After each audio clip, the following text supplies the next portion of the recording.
So guys, magkoconnect tayo ng KS10 sa TV namin, ha? So ayan, hindi po siya naka-ano. So ito, EV natin to.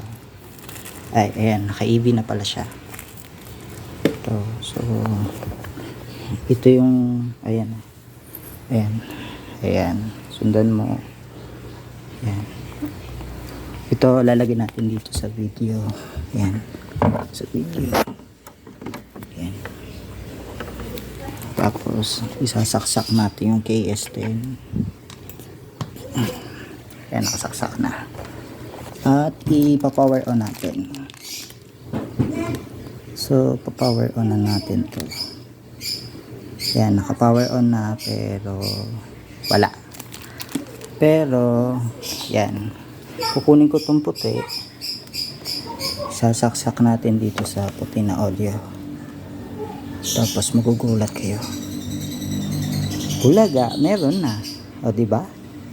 So, ayan. So, compare natin dun sa range na 2 namin. Tanggalin ko lang to. Yeah. So, ito yung range na 2. Turn on natin. Kunin natin tong kanyang video. Then, sasaksak natin dito. Ayan.